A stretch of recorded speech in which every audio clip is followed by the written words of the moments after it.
जय हिंद। आज के हिंदी अखबार विश्लेषण में आप लोगों का हार्दिक स्वागत है। गुरुवार 24 नवंबर 2022, मार्गशीर्ष शुक्ल पक्ष प्रतिपदा, विक्रम संवत 2079, पूर्णिया अंक। हिंदुस्तान से शुरू करते हैं। Very good morning everybody. बगैर समय गवाए शुरू करते हैं, पॉइंट पे आते हैं। चुनाव आयुक्त के चयन की फाइल तलब, संविधान पीठ ने कहा। सुप्रीम कोर्ट का आदेश, संविधान पीठ ने कहा हम जानना चाह रहे हैं कि नियुक्ति में कुछ अनुचित तो नहीं। देखेंगे प्रक्रिया का पालन हुआ या नहीं। चूंकि क्या है, मैटर क्या है, समझते हैं। सुप्रीम कोर्ट ने बुधवार को केंद्र सरकार से कहा कि निर्वाचन आयुक्त अरुण गोयल की नियुक्ति से जुड़ी फाइल अदालत के सामने पेश की जाए। जो निर्वाचन आयुक्त है Arun Goyal, election commission, chief election commissioner के बारे में कहा जा रहा है, अदालत के सामने पेश की जाए। वजह क्या थी? Justice KM. जोसेफ की अध्यक्षता वाली 5 न्यायाधीशों की संविधान पीठ ने कहा कि वह जानना चाहती है कि निर्वाचन आयुक्त के रूप में गोयल की नियुक्ति में कहीं कुछ अनुचित तो नहीं किया गया है, क्योंकि उन्हें हर हाल में सेवा से स्वैच्छिक सेवानिवृत्ति ली थी। मतलब उन्होंने, अरुण गोयल ने स्वेच्छा से अपनी सेवा से सेवानिवृत्ति ली थी। पूर्व नौकरशाह अरुण गोयल को 19 नवंबर को निर्वाचन आयुक्त नियुक्त किया गया था। कब? 19 नवंबर को। इससे पहले कौन थे? राजीव कुमार। तो उनके जगह अरुण गोयल को नियुक्त किया गया। अब वजह क्या थी? अटॉर्नी जनरल ने जताई आपत्ति। संविधान पीठ ने गोयल की नियुक्ति से जुड़ी फाइल देखने की कोर्ट की इच्छा पर अटॉर्नी जनरल और पीठ ने गोयल की नियुक्ति से जुड़ी फाइल देखने की कोर्ट की इच्छा पर अटॉर्नी जनरल आर वेंकटरमणी की आपत्तियों को खारिज कर दिया। वेंकटरमणी ने कहा था कि न्यायालय चुनाव आयुक्तों और मुख्य निर्वाचन आयुक्त की नियुक्ति के बड़े मुद्दे की सुनवाई कर रहा है और यह अधिवक्ता प्रशांत भूषण द्वारा उठाए गए व्यक्तिगत मामले पर गौर नहीं कर सकता। वेंकटरमणी ने कहा, मैं इस पर गंभीर आपत्ति जताता हूं कि संविधान पीठ की सुनवाई के बीच न्यायालय की फाइल देखने पर मुझे आपत्ति है। आयोग ने कहा कोर्ट हस्तक्षेप न करें।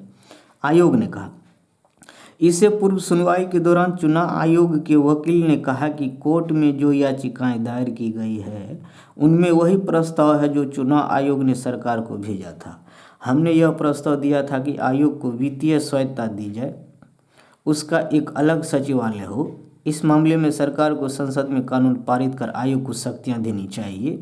कोर्ट को इस मामले में हस्तक्षेप नहीं करना चाहिए, ऐसा आयोग ने कहा।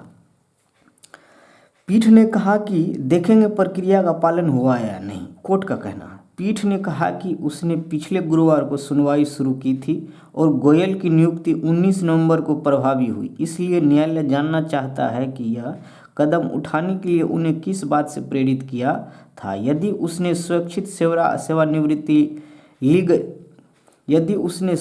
सेवानिवृत्ति ली गई थी, मतलब उसने ली थी, तो उसके 3 महीने का नोटिस अनिवार्य। मतलब 3 महीने पहले उन्हें नोटिस देना था। जब सेवानिवृत्ति लिया उन्होंने, स्वैच्छिक सेवानिवृत्ति, तो नोटिस देना था कि भैया हमको इस जॉब से त्यागपत्र देना है या हमें जॉब नहीं करनी है या ये काम नहीं करना है।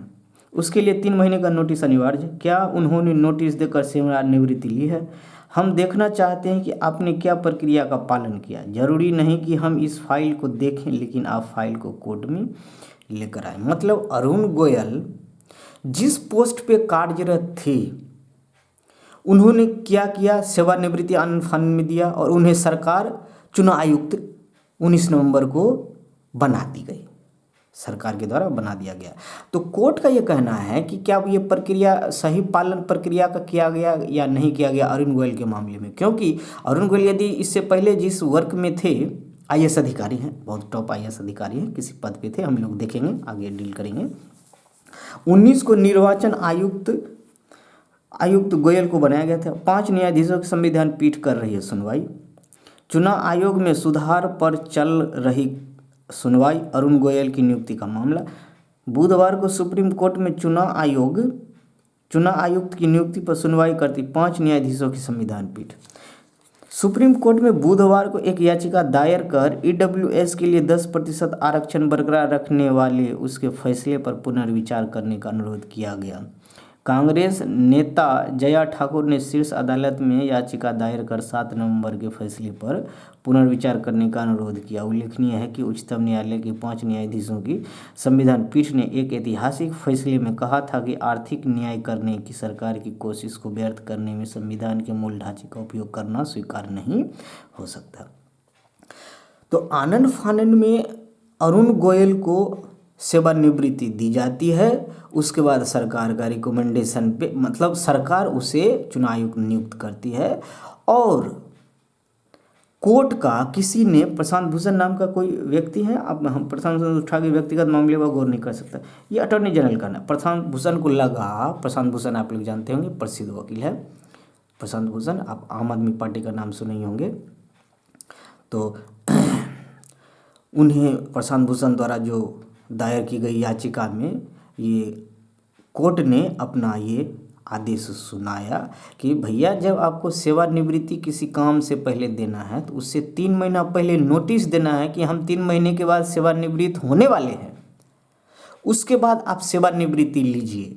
तो कोर्ट का कहना क्या उन्होंने जिस दिन सेवानिवृत्ति ली उससे 3 महीना पहले क्या उन्होंने नोटिस दिया था? यदि नहीं दिया था तो उसे सेवानिवृत्ति कैसे दे दी गई? क्योंकि आपको चीफ इलेक्शन कमीशन बनाया गया आनन फानन में, तो उस हिसाब से क्योंकि आगे चुनाव आने वाला हिमाचल प्रदेश और गुजरात में, तो मामला है थोड़ा सा पेचीदा, हम लोग इस पे बात करते रहेंगे। अति पिछड़ा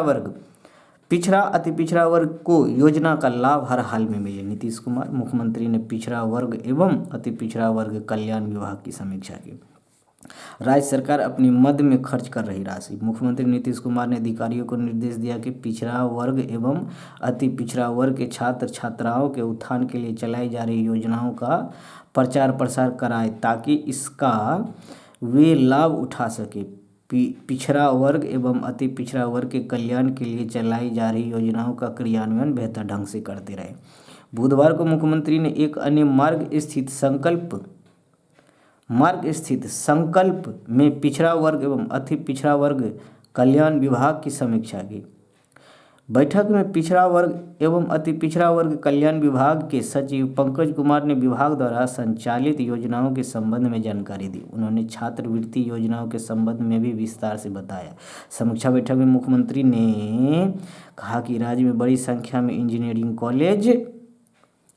college, medical college, polytechnic college खोले गए ताकि यहाँ के छात्र छात्राओं को उच्च शिक्षा प्राप्त करने में सहूलियत हो। उच्च शिक्षा प्राप्त करने के लिए छात्र छात्राओं को बिहार स्टूडेंट क्रेडिट कार्ड योजना का लाभ दिया जा रहा है। राज्य में छात्र छात्राओं को छात्रवृत्ति योजना का भी लाभ दिया जा रहा है। राज्य सरकार अपनी मद में खर्च कर रही राशि। पिछड़ा वर्ग ने कहा कि हम लोग शुरू से ही पिछड़ा वर्ग एवं अति पिछड़ा वर्ग के कल्याण के लिए कई कार्य करते आ रहे। पिछड़ा वर्ग एवं अति पिछड़ा वर्ग के छात्र छात्राओं को पढ़ने के लिए विशेष सुविधा दी गई है। राज्य सरकार अपने मद से इस पर काफ़ी खर्च कर रही है। सही भी है, आप उठा के देख लीजिए, खर्च हो रहा है। दाखिल खारिज पर गड़बड़ी पर सीओ हिरासत में। यूपी अतीक की 127 करोड़ की संपत्ति कुर्क हुई है। नेपाल चुनाव, पीएम देउबा 7 बार जीते। प्रधानमंत्री शेर बहादुर देउबा ने पश्चिमी नेपाल के डडेलधुरा निर्वाचन क्षेत्र से भारी मतों के अंतर से लगातार 7वीं बार जीत दर्ज की है। डडेलधुरा निर्वाचन क्षेत्र से ध्यान रखिए। उनकी नेपाल कांग्रेस पार्टी शेर बहादुर देउबा का कौन सा पार्टी है? नेपाल कांग्रेस पार्टी अभी तक 11 सीटें जीतकर सबसे आगे चल रही है। हिमालयी देश में प्रतिनिधि सभा और 7 प्रांतों की विधानसभाओं के लिए पिछले रविवार को मतदान हुआ था। मतों की गिनती सोमवार से शुरू की गई। 77 वर्षीय शेर बहादुर देउबा को 25,534 वोट मिले। 7वीं बार जीत गए हैं।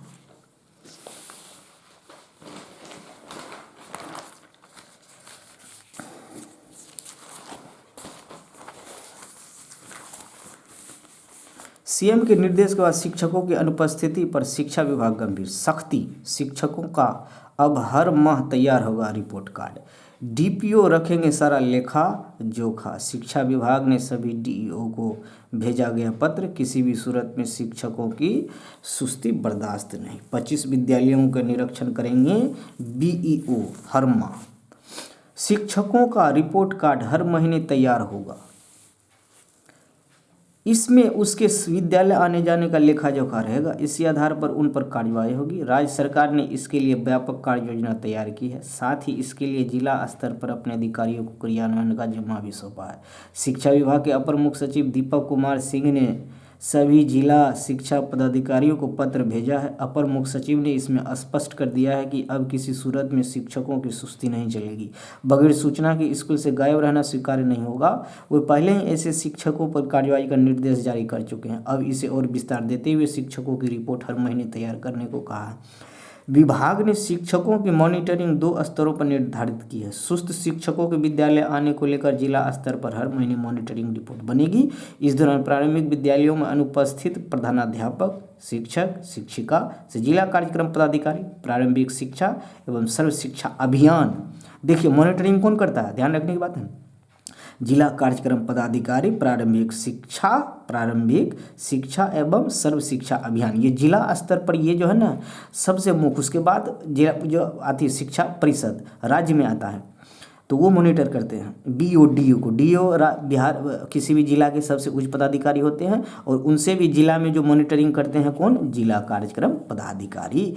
जो प्रारंभिक शिक्षा और सर्व शिक्षा अभियान, अभी उच्च मध्य विद्यालय उनका मॉनिटरिंग एक अलग विभाग है, इन्हीं का एक ब्रांच है, हायरार्की है, द्वारा स्पष्टीकरण पूछा जाएगा। वहीं माध्यमिक आगे वहीं माध्यमिक एवं उच्च माध्यमिक विद्यालयों में अनुपस्थिति प्राचार्य, शिक्षक, शिक्षिका से जिला कार्यक्रम पदाधिकारी माध्यमिक शिक्षा, ये जो जिला कार्यक्रम पदाधिकारी माध्यमिक शिक्षा है, जिला कार्यक्रम पदाधिकारी प्रारंभिक शिक्षा और सर्व शिक्षा अभियान है, 2 मिल गया।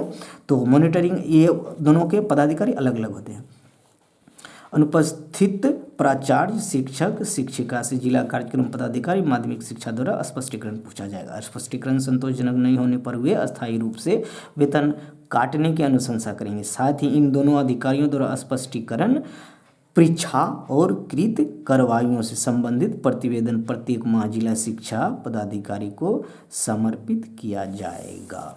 इसकी प्रतिवेदन प्रत्येक माह डीईओ जिला शिक्षा पदाधिकारी को समर्पित किया जाएगा। जिला से आई रिपोर्ट की समीक्षा करेगा विभाग। सभी जिला शिक्षा पदाधिकारियों द्वारा हर मॉनिटरिंग व कृत कार्यवाही से जुड़ी मामलों की समीक्षा भी उसी तरह हर महीने की जाएगी। बैठक में जिला कार्यक्रम पदाधिकारी प्रारंभिक शिक्षा एवं सर्व शिक्षा अभियान, जिला कार्यक्रम पदाधिकारी माध्यमिक शिक्षा देख लिया आपने, और जिला कार्यक्रम पदाधिकारी स्थापना की उपस्थिति अनिवार्य होगी। ये तीनों पदाधिकारी अलग अलग होते हैं। जिला शिक्षा पदाधिकारी प्रत्येक माह इससे संबंधित रिपोर्ट शिक्षा विभाग व बिहार शिक्षा परियोजना परिषद, जो बिहार स्तर पर शिक्षा को मॉनिटरिंग करती है, वो ये विभाग है मित्रों। रिपोर्ट शिक्षा विभाग व बिहार शिक्षा परियोजना परिषद व विभागीय बैठक में इसकी समीक्षा होगी। फ्रेंड्स समझ में आ गया सारे मैकेनिज्म समझना, कौन किसको मॉनिटर करता है। यूनिवर्सिटीज़ भी देखेंगे, आईटीआई कॉलेजेज भी देखेंगे, मॉनिटर कौन करता है। Then polytechnic college, engineering college, हम लोग ये सब के बारे में, पॉलिटेक्निक कॉलेज के बारे में, इंजीनियरिंग कॉलेज फिर भी मैं एक्सप्लेन रिपीटेशन में कर दूंगा मॉनिटरिंग कैसे होती है। मुख्यमंत्री नीतीश कुमार विद्यालयों की स्थिति सुधारने और शिक्षकों की सक्रियता बढ़ाने को लेकर बेहद गंभीर है। उन्होंने पिछले दिनों निकम्मे शिक्षकों को बाहर करने का भी निर्देश दिया था। इसके बाद शिक्षा विभाग ने इस दिशा में काम शुरू किया। इसके तहत विद्यालयों में लेट से आने वाले और बिना सूचना गए शिक्षकों पर कार्रवाई करने का निर्णय लिया गया। इसके लिए प्रखंड से लेकर जिला स्तर पर विद्यालयों की नियमित मॉनिटरिंग का निर्णय लिया गया है। बिहार बोर्ड 9 जिलों में छात्र से अधिक छात्राएं देंगे इंटर परीक्षा। 2023 के बारे में डिटेल्स है, देख लीजिए कितने हैं छात्र, कितनी हैं छात्राएं। बिहार बोर्ड द्वारा आयोजित इंटर वार्षिक परीक्षा में इस बार कुल 13,18,439 परीक्षार्थी शामिल होंगे। इसमें छात्र 6,81,975 और छात्राएं 6,36,464 होंगी। बिहार बोर्ड की माने तो छोटे जिलों में छात्रों की संख्या हर साल बढ़ रही है। बेगूसराय, मधुबनी, सिवान आदि जिला इसमें शामिल है। मुंगेर, बांका, खगड़िया, कैमूर ऐसे जिले हैं जहां हर बार छात्र और छात्राओं के बीच मात्र 50 से 200 का अंतर रहा है। वेल्डिंग से तेल टैंकर में विस्फोट हुआ है। अमेरिका, गोलीबारी की घटना में 7 लोगों की जान गई। अमेरिका के वर्जीनिया प्रांत में मंगलवार रात को वॉलमार्ट में गोलीबारी की घटना में 7 लोगों की मौत हो गई। वॉलमार्ट के मैनेजर ने ही खरीदारी करने आए लोगों को निशाना बनाया। मतलब क्लियर है। हमसफ़र ट्रेन सहरसा होकर 3 दिन चलेगी। हमसफ़र एक्सप्रेस फिर अपनी पुरानी डगर पर लौटेंगी। सप्ताह में 3 दिन हमसफ़र पूर्णिया सहरसा रूट होकर चलेंगी। बुधवार को पूर्णिया पहुँचे पूर्वोत्तर सीमांत रेलवे के महाप्रबंधक अंशुल गुप्ता ने यह जानकारी दी। जनहित एक्सप्रेस के लिए कोच पर पथराव हुआ है। 4 दिन में तीसरी वारदात हुई है। पत्थरबाजी हो रहा है, पथराव भी हो रहा है। मेडिकल कॉलेज अस्पतालों में एक डॉक्टर संभाल रहे 2 पद। राजद प्रदेश अध्यक्ष पद पर बने रहेंगे जगदानंद सिंह। प्रदेश राजद अध्यक्ष पद पर जगदानंद सिंह बने रहेंगे और अपनी जिम्मेदारी आगे भी संभालेंगे। राजद सुप्रीमो लालू प्रसाद ने जगदानंद सिंह और अब्दुल बारी सिद्दीकी के साथ बातचीत के बाद अपने निर्णय से उन्हें वाकिफ करा दिया। पार्टी के विश्वस्त सूत्रों ने बताया कि लालू प्रसाद ने दोनों नेताओं को दिल्ली बुलाया था। ध्यान में रखिए, दिन में वाहनों से बड़े प्रदूषण का रात तक असर होता है। बेतिया रहा देश का सबसे प्रदूषित शहर। दिल्ली से ज़्यादा प्रदूषित पटना, बेगूसराय, दरभंगा और सहरसा की हवा शाम में ज़्यादा प्रदूषित, मतलब शाम को ज़्यादा देर बाहर ना रहें। देश भर में राज्य के 13 प्रदूषित शहर सूचकांक देखिए। 12 बजे, दिन 12 बजे, शाम 6 बजे। देखिए बेतिया 442, पूर्णिया 410, ये 12 बजे का है और ये शाम 6 बजे का है। डाटा आपके सामने है। 7 जिलों में नए DTO व भू अर्जन पदाधिकारी नियुक्ति के लिए 2 दिसंबर को प्रमाण पत्रों की जांच होगी। असैनिक न्याय BPSC द्वारा आयोजित 31वीं न्यायिक सेवा प्रतियोगिता परीक्षा के आधार पर असैनिक न्यायाधीश कनीय कोटि के पद पर नियुक्ति के लिए अनुशंसित अभ्यर्थियों में प्रमाण पत्रों की जांच की तारीख तय कर दी गई है। समान प्रशासन ने इसके लिए 2 दिसंबर का दिन और जगह तय किया है। कंग्रेचुलेशंस, जाइए वेरीफाई कराइए और काम संभालिए फ्रेंड्स। शिक्षिकाओं का मूल्यांकन बालिकाओं की दक्षता पर। देखिए कस्तूरबा विद्यालय की बात है। कस्तूरबा गांधी बालिका विद्यालय में नामांकित 6, 7 व 8 वर्ग की बालिकाओं की दक्षता अब वार्डन और शिक्षिका के कार्यों के मूल्यांकन का भी आधार होगा। राज्य सरकार ने इस प्रस्ताव को मुहर लगा दी है। बिहार शिक्षा परियोजना परिषद, ये है बिहार की एक ऐसी संस्था जो पूरे बिहार के शिक्षा व्यवस्था को मॉनिटर करती है। बिहार शिक्षा परियोजना परिषद ने इस संबंध में सरकार के निर्णय को लेकर बालिकाओं की दक्षता का समय सीमा भी तय कर दी है। इस विद्यालय में टाइप 1 व 3 में नामांकित बालिकाओं को हर हाल में 10 जनवरी 2023 तक हिंदी, अंग्रेजी और गणित में निर्धारित दक्षता प्राप्त करनी होगी। आपने देख लिया फ्रेम ऑफ रेफरेंस किस तरह से आपकी परख की जाएगी। बेहतर काम करने में बांका ADM अव्वल, अररिया फीसदी। 36 जिलों में 50% से अधिक अंक। अब हर महीने अपर समाहर्ताओं की होगी रैंकिंग। काम के आधार पर मिलेगा जिलों को अंक। 3 सबसे खराब काम करने वाले अपर समाहर्ताओं को नोटिस दिया जाएगा। राज्य सरकार भूमि से जुड़े अपर समाहर्ताओं के कार्यों के आधार पर उनकी रैंकिंग करेगी। यही नहीं, 3 सबसे बेहतर कार्य करने वाले अपर समाहर्ताओं को सम्मानित करेगी और उन्हें प्रशस्ति पत्र देगी, जबकि 3 सबसे खराब काम करने वाले अपर समाहर्ताओं को कारण बताओ नोटिस दिया जाएगा। यदि खराब प्रदर्शन करने वाले अपर समाहर्ताओं का जवाब असंतोषजनक होगा तो उसके खिलाफ कार्रवाई की जाएगी। कार्रवाई के लिए समान प्रशासन विभाग को लिखा जाएगा। राजस्व एवं भूमि सुधार विभाग ने इसकी शुरुआत कर दी है। बुधवार को विभाग ने अक्टूबर के लिए POP performance on objective parameter, POP performance on objective parameter जारी किया। इसके आधार पर बांका जिले को पहला स्थान मिला, जबकि अररिया सबसे फिसड्डी। एडिटोरियल हिंदुस्तान का क्या है, एडिटोरियल की बात करेंगे अब। बहुत इम्पोर्टेंट है मित्रों। ताकि 7 बहनें आपस में न लड़े, प्रभाकर मणि तिवारी। सीमा को लेकर पूर्वोत्तर के राज्य के बीच होने वाली हिंसा के कारण विकास योजनाओं के साथ लोगों का जीवन भी प्रभावित हो रहा है। केंद्र को सीमा समाधान में निर्णायक हस्तक्षेप करना चाहिए।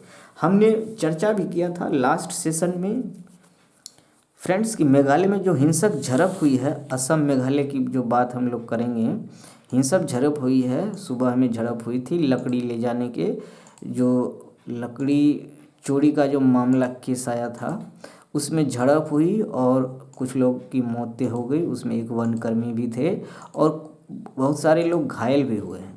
इनसे जुड़ा हुआ देखिए हमारे पास क्या है, प्रभाकर मणि तिवारी, वरिष्ठ पत्रकार के लेखक अपने विचार। लेकिन बहुत इंपॉर्टेंट डाटा यहाँ से मिलने वाला है। पूर्वोत्तर के राज्य असम और मेघालय के बीच हुई हिंसक झड़प में 6 लोगों की मौत हो गई। मौत होती है 6 लोगों की। कारण बेशक लकड़ी तस्करी से उपजे विवाद को बताया जा रहा है, लेकिन इसके मूल में बीते 5 दशकों से दोनों राज्यों के बीच जारी सीमा विवाद ही है। समझने वाली बात है, गौर कीजिए और याद रखिए। ये सारे पॉइंट सारे मैंने पॉइंट कर करके सारे दे रखा है, लिखने में आपको आसानी होगी। हर पॉइंट को अलग अलग आप लिख लो, किसी पन्ने में एक पॉइंट लिख लो, किसी पन्ने में दूसरे पॉइंट लिख लो और अलग अलग याद करो, एक साथ उसको कंपाइल कर दो। आपको आपका आर्टिकल तैयार हो गया, आपका एक मेन का क्वेश्चन जो है तैयार हो गया। वहाँ से यहाँ से अदरवाइज आपको इससे जुड़ा हुआ जो क्वेश्चन बनता है, तो यहाँ से आप कंटेंट उठाओ, वहाँ मिक्सअप करो, कंपाइल करो और आंसर तैयार करो। पूर्वोत्तर के राज्य असम और मेघालय के बीच हुई हिंसक झड़प में 6 लोगों की मौत का कारण बेशक लकड़ी तस्करी से उपजे विवाद को बताया जा रहा है, लेकिन इसके मूल में बीते 5 दशकों ने दोनों राज्यों के बीच जारी सीमा विवाद ही है। यदि ऐसा नहीं होता तो असम सरकार इस मामले में आनन फानन कार्रवाई करते हुए वन विभाग के अधिकारियों को निलंबित कर सीबीआई जाँच की हामी नहीं भरती। अभी इसी साल असम और मेघालय सरकार ने सीमा विवाद को सुलझाने के लिए 12 विवादित इलाकों में से 6 के लिए एक समझौते पर हस्ताक्षर किए थे। 12 जब विवादित है उसमें से 6 डील हो गया है, मगर उन इलाकों में रहने वाले लोगों को यह समझौता मंजूर नहीं। 12 में से 6 डील हो गया, लेकिन वहाँ के जो मूल निवासी उन्हें यह समझौता मंजूर नहीं। अब मंजूर क्यों नहीं है, इन पे हम लोग बात करेंगे। देखिए यहाँ हमारे पास कुछ पॉइंट है, नहीं मानने की भी वजह है और वो बिल्कुल जायज वजह है। मतभेद छिपी है, मगर उन इलाकों में रहने वाले लोगों को यह समझौता मंजूर नहीं। ताज़ा हिंसा की जड़ें भी इसी मतभेद में छिपी हैं। लोगों की जो ये बेसिक मतभेद है, जो 6 इलाकों में जो हस्ताक्षर हो गया है, फाइनलाइज्ड हो गया है कि चलिए किस तरह की सीमांकन होगा। इसमें जो 12 इलाके डिस्प्यूटेड था उसमें से 6 में जो क्लियरेंस मिल गया है, सीमा रेखा तय कर दी गई है। लेकिन वहाँ भी आम लोगों को जो तय की गई है, तय करने की समिति और जो आगे आके डील करते हैं उनके और आम लोगों के विचार, उसमें कुछ ना कुछ तो डिस्प्यूट होना जायज़ ही है। लेकिन सारे पहलुओं को ध्यान में रख के इसे आगे बढ़ाना चाहिए। देखिए कहाँ मतभेद होती है, हम लोग देखते हैं। वैसे तो 7 सिस्टर्स कहलाने वाले पूर्वोत्तर के राज्यों का सीमा विवाद बहुत पुराना है, लेकिन हाल में इसी वजह से उनके बीच हिंसक झड़पें तेजी से बढ़ी है। इसकी वजहों को समझने के लिए अतीत में झांकना जरूरी है। दरअसल जब असम से काटकर मिजोरम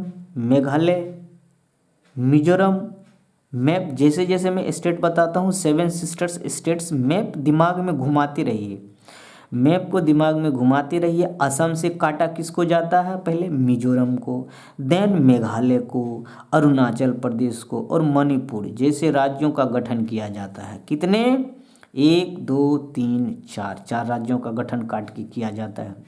तब इस इलाके में आबादी बहुत कम थी और सीमावर्ती इलाके घने जंगलों से घिरे थे, मगर आबादी के बढ़ते दबाव की वजह से आबादी तो बाद में आई, आबादी तो बाद में बढ़ा, पहले तो सीमांकन कर दिया गया, इतना सोचा नहीं गया, प्रेजेंट के हालात में देख के सॉल्व किया कर दिया गया। लेकिन आगे जो आबादी की दबाव बढ़ने वाला था, इससे सीमांकन में क्या खींचातानी होना था, देखते हैं आगे।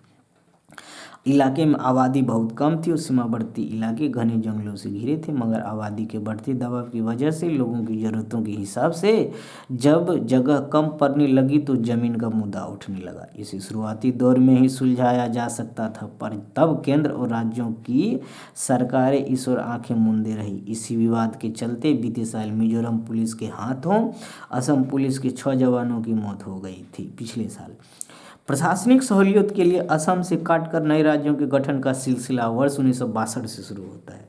1962 के बाद शुरू हुआ था, लेकिन तब सीमाओं का सही तरीके से निर्धारण नहीं किया गया था। असम और अरुणाचल प्रदेश के बीच सीमा पर सबसे पहले वर्ष 1992 में हिंसक झड़पें हुई थी। सबसे पहले असम और अरुणाचल प्रदेश कब? 1992 में सबसे पहले पहला केस था ये।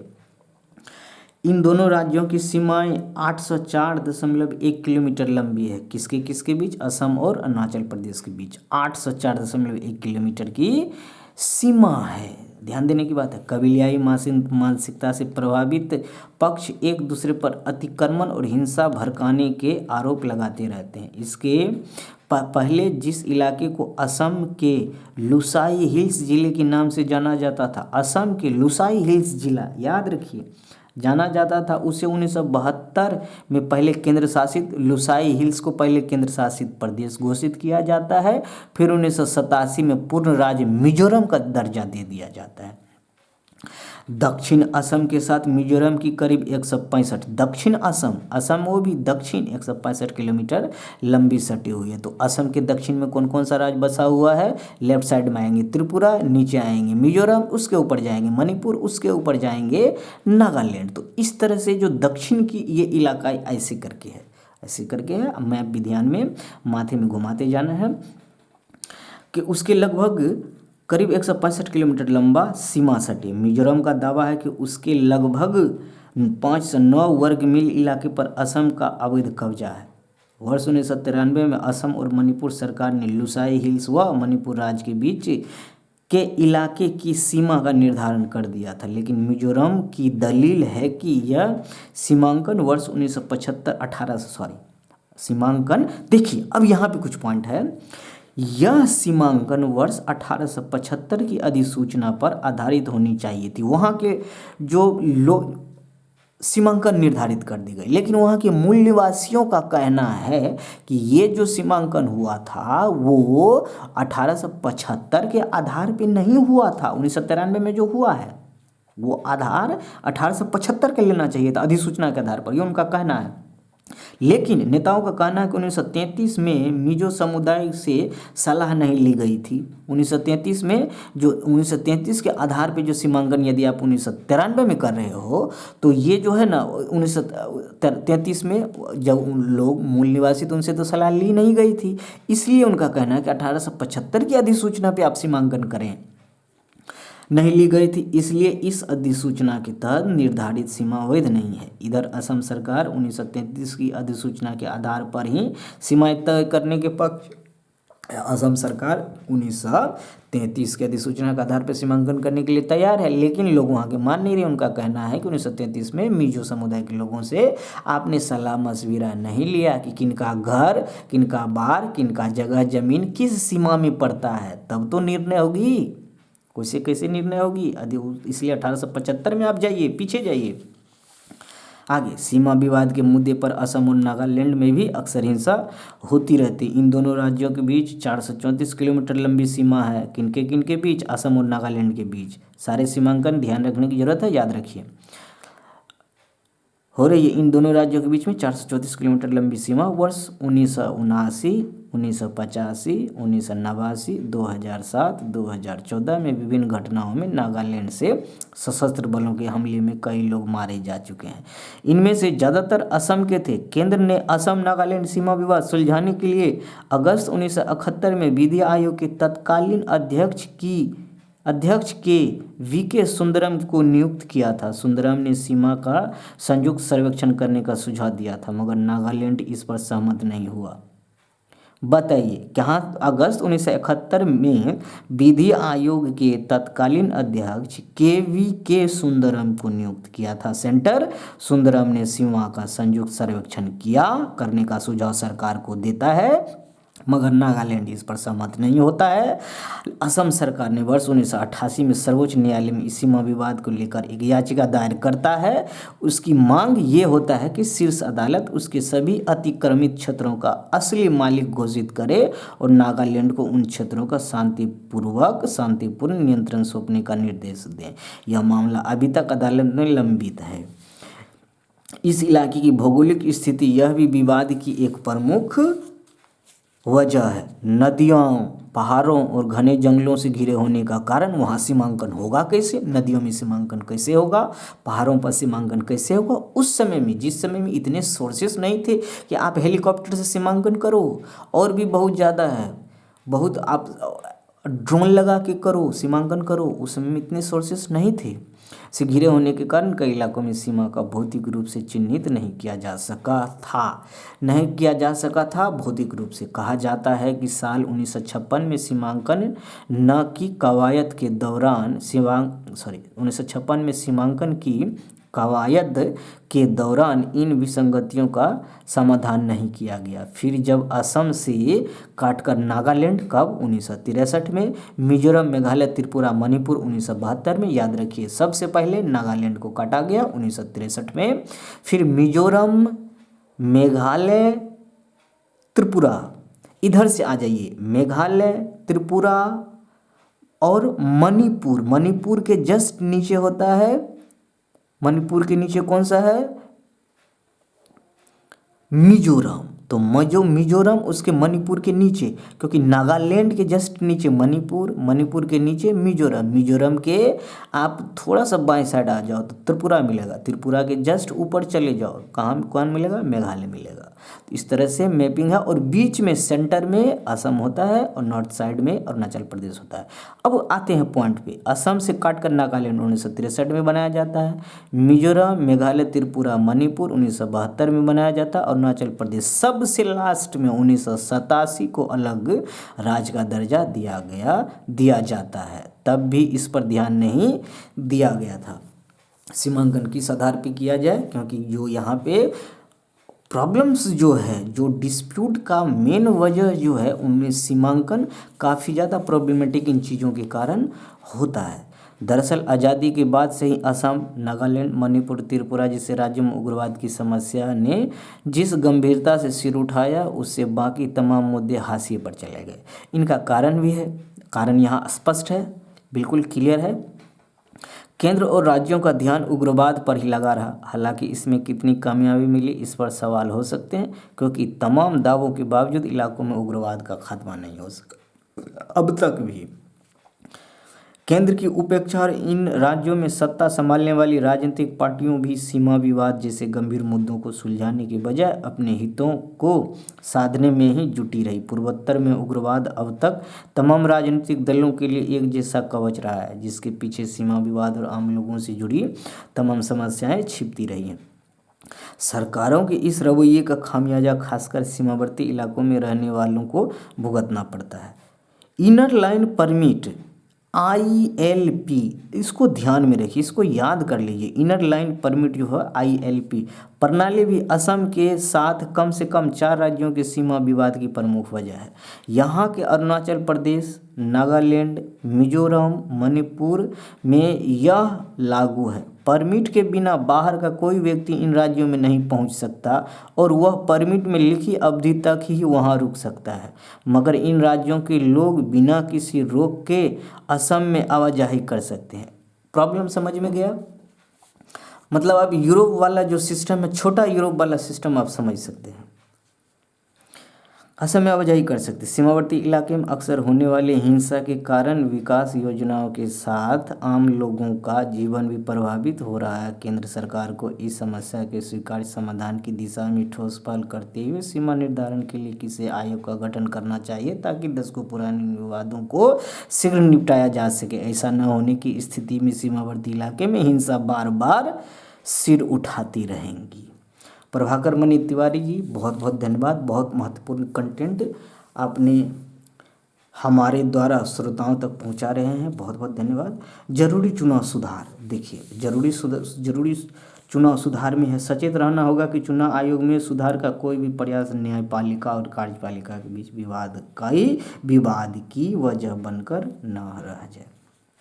चुनाव आयोग की स्वायत्तता पर अगर देश की सर्वोच्च न्यायालय की निगाह गई है तो यह सुखद और स्वागत योग्य है। सुप्रीम कोर्ट ने चुनाव आयोग के क्रियाकलापों पर बड़े सवाल उठाए जिन पर आने वाले दिनों में चर्चा बढ़ना तय है। सर्वोच्च न्यायालय की गंभीरता का अंदाजा इस बात से लगता है कि न्यायालय ने केंद्र सरकार से चुनाव आयोग में अरुण गोयल की नियुक्ति के दस्तावेज पेश करने को कहा। मंगलवार को न्यायालय में दो टूक कहा है कि एक के बाद एक सरकारों ने भारत के चुनाव आयोग की स्वतंत्रता को नष्ट कर दिया। 1996 से किसी भी मुख्य चुनाव आयुक्त को चुनाव आयोग के प्रमुख के रूप में पूरे 6 साल का कार्यकाल नहीं मिला है। लगे हाथ 5 न्यायमूर्तियों की संविधान पीठ ने खेद जताया कि चुनाव आयुक्तों की नियुक्ति के लिए यथोचित कानून के अभाव में खतरनाक प्रवृत्ति सामने आई है। यह अच्छी बात है कि सर्वोच्च न्यायालय ने किसी एक राजनीतिक दल को निशाना नहीं बनाया है। चुनाव आयुक्तों को चुनने संबंधी सवाल पर संविधान की चुप्पी का सभी राजनीतिक दलों ने सत्ता में रहते हुए लाभ उठाया।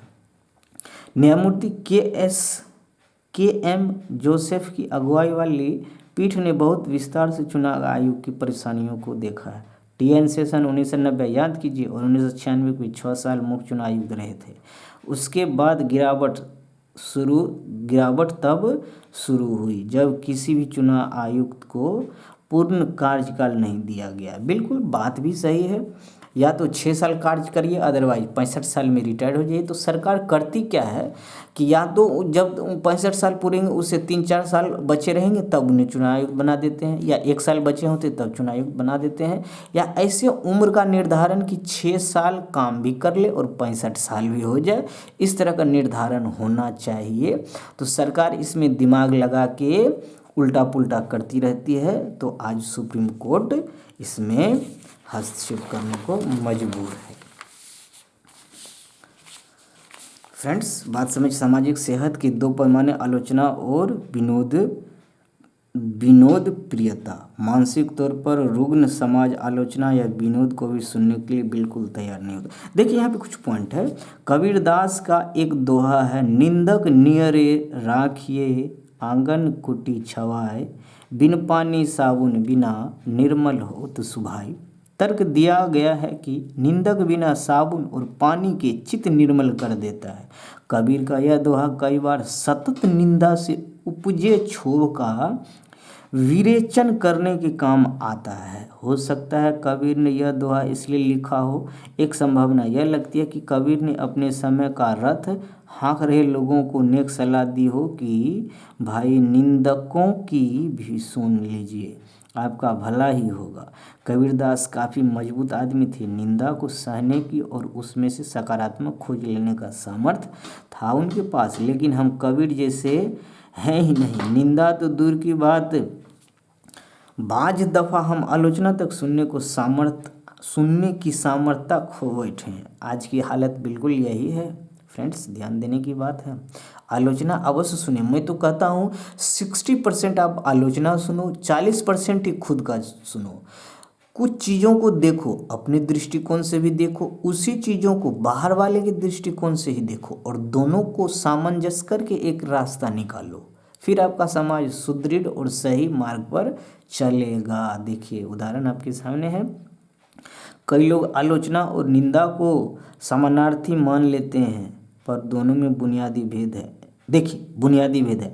निंदा के मूल में प्रायः ईर्ष्या होती है, निंदा में ईर्ष्या होती है, जबकि आलोचना के मूल में बेहतर की ओर ले जाने का भाव होता है। कोई आपकी निंदा करता है, आपको आपकी आलोचना करता है, दोनों में बात है। आपके पीठ पीछे कोई निंदा करता मतलब ईर्ष्या है, खुन्नस है। आपकी आलोचना करता, मतलब उन आलोचक को लगता है कि इससे बेहतर भी हो सकता था, आपने ध्यान नहीं दिया। निंदा और आलोचना में आपको एक अच्छा अंतर आपके सामने यहाँ है, प्रस्तुत है। सदानंद शाही, प्रोफेसर, काशी हिंदू विश्वविद्यालय। इसलिए आलोचना की दोहरी सामाजिक भूमिका होती है। आलोचक का दायित्व निभाते हुए हम असहमत होते हैं। आलोचना की तरह असहमति की भी अहम भूमिका होती है। असहमति की भी अहम भूमिका होती है। किसी भी लोकतंत्र और विकसित समाज में असहमति की गुंजाइश होती है और बनी भी रहनी चाहिए। तरक्की का यही तो मार्ग है, सच पूछा जाए तो। चलिए, बिल गेट्स क्या कहते हैं? उद्यमी है। दुनिया भर में स्वच्छता संकट के निदान के लिए हमें ऐसे स्मार्ट शौचालयों की दरकार है जो सीवेज सिस्टम पर कतई निर्भर न हो और बीमारियों का प्रसार रोकने में पूरी तरह सक्षम हो। चलिए, अल्टरनेट उपाय बता रहे हैं गेट्स जी।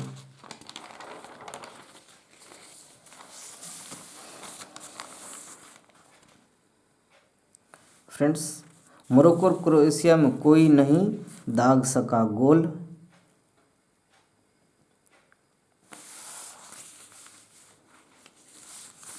गिरोड के कांड गोल विश्व कप शानदार जीत। गिरोड के रिकॉर्ड गोल से विश्व चैंपियन फ्रांस की शानदार जीत हुई है। अल जेनब स्टेडियम मंगलवार रात मुकाबले के दौरान फ्लाइंग किक लगाते फ्रांस के ओलिवर गिरोड। 4 मुक्केबाजों ने पदक पक्के किए। विश्व चैंपियनशिप देख सकते हैं। मुस्कान और तमन्ना समेत 4 भारतीय मुक्केबाजों ने युवा विश्व चैंपियनशिप सेमीफाइनल पहुंचकर पदक पक्के कर लिए। स्पेन की ला नुसिया में जारी पुरुषों और महिलाओं की चैंपियनशिप में भारत की कुल पदकों की संख्या 11 हो गई है। फाइनल बाउट शुक्रवार और शनिवार को खेले जाएंगे। देखिए, विश्व कप के सबसे मूल्यवान खिलाड़ी हैं इंग्लैंड के जूड बेलिंगम। वर्ल्ड कप के 10 वैल्यूएबल खिलाड़ी, मूल्य करोड़ों रुपयों में, डाटा आपके पास देख सकते हैं। 10 सबसे कीमती टीमें देख सकते हैं। इंग्लैंड, ब्राज़ील, फ्रांस, स्पेन, पुर्तगाल, Germany, Netherlands, Argentina, Uruguay, Belgium. ठीक है। कुरान के तहत 120 नए हवाई मार्गों का सस्ती सेवा जल्द। फ्रेंड्स, रसायन क्षेत्र में PLI जल्द आएगा, आपके सामने है। PLI स्कीम बहुत जल्द आने वाला है।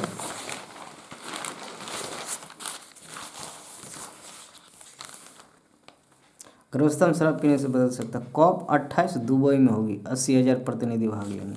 COP 28 कहाँ पे होना है?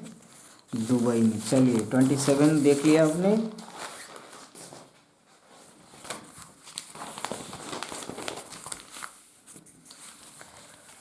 विभाग हम लोगों ने चर्चा कर लिया। फोकस पर BPSC प्रारंभिक परीक्षा 24 नंबर कर सकते हैं डाउनलोड। BPSC प्रारंभिक परीक्षा पुनर्परीक्षा सिर्फ 24 नंबर से कर सकते हैं डाउनलोड कर सकते हैं। कर लीजिए जाके। अवैध वसूली के मामले में CO DM से चैम्बर में पेट्रोलियम टैंकर से ब्लास्ट, 30 व्यक्ति की मौत हुई है। संपादकीय क्या कहते हैं? भारतीयों को अब अपनी चुप्पी तोड़नी होगी। विदेश में रह रहे भारतीयों को अब अपनी चुप्पी तोड़नी होगी। मिनहाज मर्चेंट जी हैं, पर्यावरण के सवालों के स्थानीय समाधान खोजे जा रहे हैं। पॉज करके अवश्य देखें कंटेंट।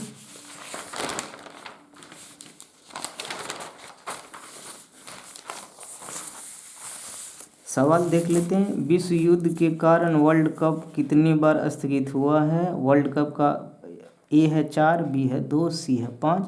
वर्ल्ड कप का मेजबान कौन तय करता है? फीफा। स्पॉन्सर, खिलाड़ी। वर्ल्ड कप का मेजबान कौन तय करता है? फीफा तय करता है। एशिया के किन देशों में पहली बार वर्ल्ड कप की मेजबानी की गई? चीन, इंडोनेशिया, दक्षिण कोरिया, जापान, थाईलैंड, फिलीपींस। पहले जापान हुआ आंसर। और लास्ट का क्या था? 2 का ACE अका। जवाब है ACE अका। लास्ट का जवाब अका। ACA आप मैच कराएं और महत्वपूर्ण सवाल एंजॉय करें। यहाँ कुछ सवाल हैं जिन पे आप वेरीफाई कर लीजिए, जरूरी भी है friends.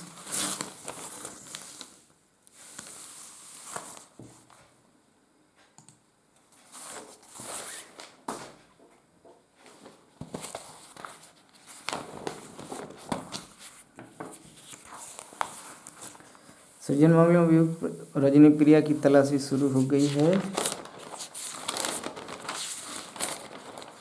Very good morning everybody. तो देखिए, स्पष्ट और प्रभावी डाटा कानून जरूरी है। यह है चिराग गुप्ता। अब बहुत ज़्यादा इम्पोर्टेंट पॉइंट है, देखिए, और इसे अवसर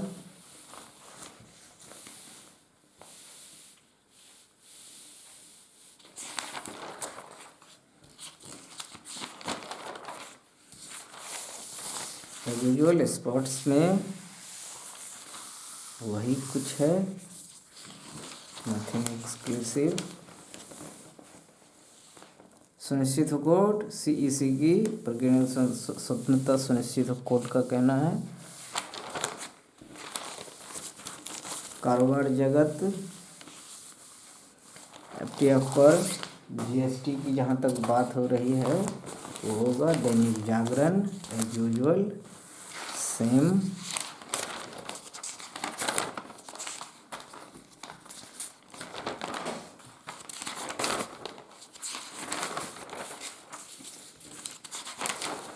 फ्रेंड्स, मुश्किलों को मात देता भारत, मुश्किलों को मात दे रहा है, बात सही है। Sports nothing exclusive.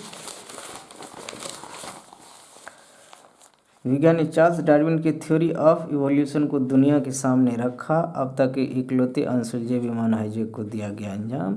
किसानों के शोषण के रामबुलंद की योजना थी। सेशन के अंत में स्वामी विवेकानंद जी कहते हैं, दिन में एक बार अपने आप से बात करो, वरना तुम दुनिया के सबसे महत्वपूर्ण आदमी से बात नहीं कर पाओगे। धन्यवाद, बहुत बहुत धन्यवाद।